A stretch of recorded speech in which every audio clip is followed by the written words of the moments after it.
আসসালামু আলাইকুম। লিপি কুকিং রেসিপিতে সবাইকে স্বাগতম জানিয়ে শুরু করছি আজকের রেসিপি। আজ আমি আপনাদেরকে তৈরি করে দেখাবো মান কচু ভর্তা। এই রেসিপিটি তৈরি করা খুবই সহজ, খেতে ভীষণ মজার, অল্প সময়ের মধ্যে তৈরি করে নেওয়া যায়। তো চলুন দেখে নেই পুরো রেসিপিটি।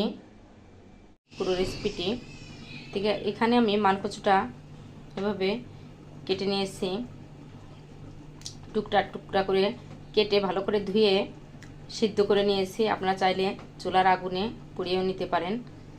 তো আমি গ্যাসের চুলার জন্য কচুটা সিদ্ধ করে নিয়েছি। ভর্তা বানানোর জন্য নিয়েছি আমি এখানে শুকনো মরিচ, দিয়ে দিব সরিষার তেল,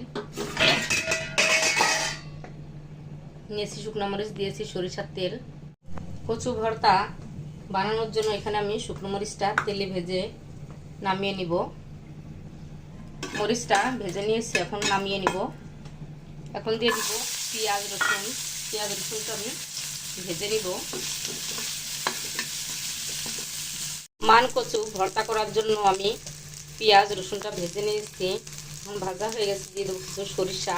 আমি কিছু সরিষা ভেজে নিব সাথে।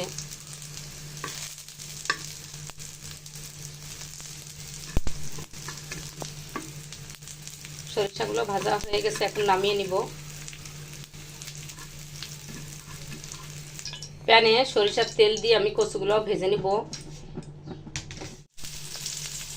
প্যানে সরিষার তেল দিয়ে কচুগুলো ভেজে নিব। এইভাবে কচুগুলো ভেজে নিলে কচুর একটা রসটা টেনে যাবে।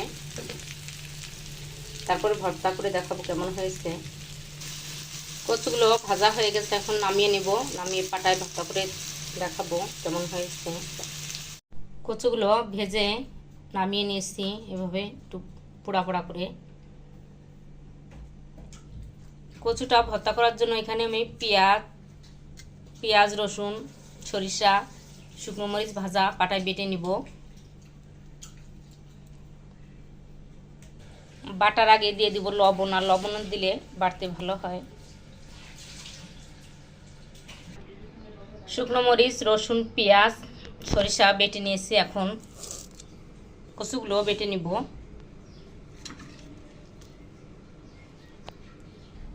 কচুটা ভালো করে বেটে নিয়েছি, এখন কচুর সাথে ওই মশলাটা দিয়ে মিশিয়ে নেব আর একবার বেটে। আমি কচুটার ভিতরে দিব কিছুটা পাকা তেঁতুল, আর আপনার চাইলে কাঁচা তেঁতুলও দিতে পারেন। আর তেঁতুলটা দিলে কচুর বাটাটা খেতে ভীষণ মজার হয়, আর গলা চুলকানোরও ভয় থাকে না। তখন আমি ভালো করে তেঁতুলের সাথে পেঁয়াজ রসুন মরিচ মশলাটার সাথে ভালো করে কচুটা আবার একবার বেটে নিব। কচুটা ভালো করে মশলার সাথে বেটে মিশিয়ে নিয়েছি। তৈরি হয়ে গেল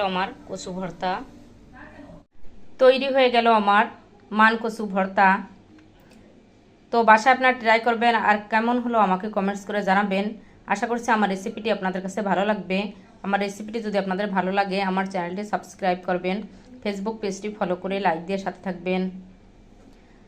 সবাই ভালো থাকবেন। নতুন নতুন রেসিপি নিয়ে আবার আপনাদের সামনে হাজির হয়ে যাব।